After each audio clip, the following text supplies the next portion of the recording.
नमस्कार दोस्तों, हमारी आज की इस कहानी का नाम है घमंड। बहू, माफी मांगने से तुम कोई छोटी तो नहीं हो जाओगी, उल्टे रिश्ते टूटने से बच जाएंगे। समझा करो बात को। एक औरत को इतनी भी स्वाभिमानी भी बिल्कुल नहीं बचनी चाहिए। सास बहू अपनी रजनी को समझाते हुए, मम्मी जी, मैं गलत नहीं हूँ। आपको भी लगता है कि मेरी गलती है। आखिर कब तक सबको खुश रखने के बिना गलतियाँ की माफी मांगती रहोगी? रजनी ने कहा, बहू, अब तुम तो अपनी जेठानी का स्वभाव तो जानती हो। बड़ी बहू को अपने अमीर मायके का घमंड भी है, और फिर उसका पति भी ज्यादा ही कमाता है, इसलिए छोटी छोटी बातों को पकड़ लेती है। और वो दिल की बुरी नहीं है। सास जेठानी की तरफदारी करते हुए बोली, मम्मी जी, अगर भाभी जी अमीर घर की है तो मैं क्या करूं? अमीर घर की है तो वो कुछ भी बोलेगी, जब चाहे जहाँ चाहे मेरी इज्जत उतार देगी, और मैं चुपचाप बर्दाश्त करती रहूंगी। इस बार चाहे कुछ भी हो जाए, मैं झुकूंगी नहीं, कहकर रजनी अंदर अपने कमरे में जाने लगी। भाभी, भगवान के लिए आप तो समझो। बड़ी भाभी सिर्फ जबान की तेज है, पर दिल की बुरी नहीं हो। देखो कितनी आराम से उन्होंने परिवार को संभाल रखा है। माँ की सेवा करती है, सारे खर्चे करती है, यहाँ तक कि आप लोगों की मदद भी कर देती है। ऐसे इंसान के लिए थोड़ा झुकने में क्या हर्ज है? ननद ने भी कहा, दीदी, सबसे ज्यादा घाव तो जवाब ही देती है। वो तो भाभी जी को कभी कंट्रोल में नहीं रही नहीं, जो मुंह पे आता है वही बोल देती है। उनके अच्छे दिल को संभाल कर मैं क्या करूंगी? और वो क्या सेवा करती है, वो आप भी अच्छे जानती है। सिर्फ पैसे दे देने से सेवा नहीं हो जाती, रजनी ने कहा, और अपने कमरे में जाने लगी। अब तो समीर भैया ही इन्हें समझा सकते हैं मम्मी। शायद इस बार भाभी झुकने को तैयार नहीं है। अरे, परिवार को एक रखने के लिए थोड़ा झुकना ही पड़ता है ना। हम भी तो झुकते हैं। बड़ी बहू क्या हमें नहीं सुनाती? सास ने कहा, जानकी जी की दो बहुएं थी। बड़ी बहू मालती का मायका अमीर था और छोटी बहू रजनी का मायका मध्य वर्गीय। इसलिए बात की मालती को हमेशा गुरूर था। ऊपर से पति भी अच्छा कमाता था, जबकि रजनी का पति समीर इतना नहीं कमा पाता था। समीर एक प्राइवेट फर्म में नौकरी करता था, मुश्किल से महीने में 25,000 रुपया कमाता था। 9 से 5 वहां की नौकरी से बाद वो अपने भाई की दुकान पे मदद करा दिया करता था। जबकि बड़े भाई मनीष की कपड़े की दुकान थी, जो कि अच्छी चलती थी। शाम को 5 बजे के बाद दुकान में काफी भीड़ रहती थी। समीर के कारण मनीष को काफी मदद हो जाती है थी। इस कारण मनीष समीर को हर महीने कुछ न कुछ पैसा दे दिया करता था। लेकिन समीर पैसे लेने की जगह मनीष को उसे और पैसे मिलाकर घर खर्च में दे देता था। इसलिए जब घर सारे खर्चे पैसे मनीष निकाल कर देता तो सबको यही लगता कि मनीष और रजनी का खर्चा भी मनीष ही उठा रहा है, और इस कारण मालती को भी बोलने का मौका मिल जाता। पर वो मनीष के सामने कुछ नहीं कहती। इसी कारण से मनीष और समीर के इस बारे में कुछ पता भी नहीं था। रजनी भी समीर से ज्यादा कुछ नहीं कहती, बस चुपचाप रोकर रह जाती थी। आज भी बात कुछ नहीं थी। महीने के आखिरी दिन चल रहे थे। ऊपर से इस बार सत्यनारायण की पूजा और न अपने बच्चों को साथ आगमन हो गया, तो जाहिर सी बात है राशन का सामान खत्म हो गया था। अब सामान हमेशा मालती ही मंगाती थी, इसलिए रजनी ने मालती से जाकर कहा, भाभी जी, रसोई में राशन का सामान खत्म हो गया है, तो आप राशन का सामान मंगा दीजिए ताकि मैं खाना बना दूं।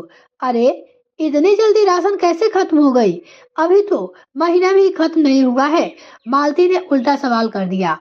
भाभी, इस बार सत्यनारायण की पूजा हुई थी, फिर मैं भी मेरे बच्चे के साथ आई हुई थी, तो राशन तो उठेगा ना? नंद ने कहा। उस वक्त तो मालती ने कुछ नहीं कहा और राशन मंगा लिया। लेकिन राशन आने के बाद उसे रसोई में रजनी के पास ले जाकर रखते हुए बोली, अब कम से कम ध्यान से इस्तेमाल करना, मुफ्त में नहीं आते ये सामाने। एक तो पैसे कोई देता नहीं, सबको मुफ्त में खाने की आदत पड़ी है, ऊपर से सामान भी। सुनकर रजनी को बिल्कुल भी अच्छा नहीं लगा। उसने उसी समय पलट के कहा, ऊपर से सामान भी क्या भाभी जी? आप कहना क्या चाहती हो? खुलकर कहिए, मैं अकेले तो नहीं खाती हूँ ना घर में। बोली, देखो रजनी, मेरा मुंह मत खुलवाओ। आखिर बर्दाश्त की भी एक हद होती है। नहीं भाभी जी, खुलकर कहिए, क्या बर्दाश्त कर रही हो आप? जरा मैं भी तो जानूं। रजनी बोली, यही कि राशन का सामान इतनी जल्दी खत्म कैसे हो जाता है। गरीब घर की हो ना, कहीं हमसे छुपा छुपा कर अपने मायके तो नहीं भेज रही हो। बस भाभी जी, कुछ भी कहे जा रही हो आप। जो मुंह में आ रहा है बस बोलने से मतलब आता है आपको। आपका मायका अमीर है तो अपने घर में है। खबरदार जो मेरे मायके के लिए कुछ भी कहा तो बस। इसी बात का मालती ने बतंगर बना दिया। लेकिन इस बार रजनी झुकने को तैयार नहीं थी। वो भी बराबर जवाब दे रही थी।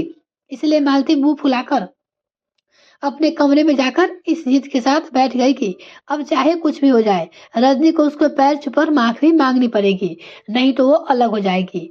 मालती तो मानने वाली थी नहीं, इसलिए सास और ननद रजनी को ही माफी मांगने के लिए कह रही थी। शाम को जब मनीष और समीर घर आया तो घर का माहौल बड़ा बोझिल सा था। जब उन्होंने पूछा तो मालती रोते हुए अपने कमरे में से आई और आधी अधूरी बातें का सुनाई। सुनकर दोनों ही सकते में आ गए। तब समीर ने रजनी को बाहर बुलाया और उससे पूछा, रजनी क्या बात है, तुमने आज भाभी को पलटकर जवाब दे दिया? क्यों? अपने पत्नी से पूछा। भाभी जी ने आपको बताया कि मैंने पलटकर जवाब दिया, पर क्यों दिया ये नहीं बताया। रजनी भाभी हमसे बड़ी है, अगर वो कुछ कह भी देती है तो दिल पे मत लिया करो। क्यों दिल पे ना लूं? आपकी भाभी मुझ पे चोरी का इल्जाम लगा रही है। कह रही है कि मैं यहाँ से सामान चुराकर अपने मायके भेज देती हूँ। आपकी भाभी का मायका अमीर है तो क्या, मेरे मायके वाले की इज्जत है। ऊपर से हमेशा ये एहसान जताया जाता है कि हमारा सारा खर्च भी यही उठा रहे हैं। हाँ तो गलत क्या कहा मैंने? तुम्हारा और तुम्हारे पति का सारा खर्चा हम उठाते हैं। कभी देखा भी है समीर को घर में पैसे देते हुए? मालती बीच में ही ठुनकते हुए बोली, एक मिनट, तुम किस गलतफहमी में हो? और तुमको किसने कह दिया कि सारा खर्चा मैं अकेला उठाता हूँ? अचानक मनीष बीच में ही कहा, घर का खर्चा मैं और समीर दोनों मिलकर उठाते हैं। वो दुकान पे ही मुझे पैसा दे देता है और फिर मैं भी तो पैसे लाकर तुमको देता हूँ। तो तुम्हें ये गलतफहमी तो हो गई कि सारा खर्च मैं उठा रहा हूँ। और दूसरी बात, रजनी तुमसे माफी क्यों मांगेगी? तुम उस पे इल्जाम लगा रही हो और फिर मुंह फुलाकर तुम ही बैठ रही हो। माफी तो तुम्हें मांगनी चाहिए। आखिर मनीष की बात सुनकर मालती की बोलती बंद हो गई, पर वो इतनी आसानी से माफी मांग ले ऐसा तो नहीं थी। इसलिए मुंह फुलाकर अपने कमरे में जाकर बैठ गई। ना ही कभी उसने अपने किए के लिए माफी मांगी और ना ही कुछ और कहा। पर अब रजनी भी इस तरफ ध्यान नहीं देती। कुछ दिनों बाद दोनों भाई ही अपने आप ही अलग हो गए ताकि रिश्ते की गरिमा रह जाए और घर का माहौल ठीक हो जाए। पर हाँ, दुकान पे आज भी दोनों भाई मिलकर काम करते थे। यह कहानी आपको कैसी लगी दोस्तों, कमेंट में लिखकर जरूर बताइएगा। अगर आपको ये कहानी पसंद है तो वीडियो को लाइक और चैनल को सब्सक्राइब कर दीजिएगा। साथ में बेल आइकन प्रेस करें ताकि मेरे आने वाले वीडियो का नोटिफिकेशन सबसे पहले आपको मिल सके। और प्लीज इसे कहानी को अपने दोस्तों में शेयर करना बिल्कुल न भूले। बहुत बहुत धन्यवाद।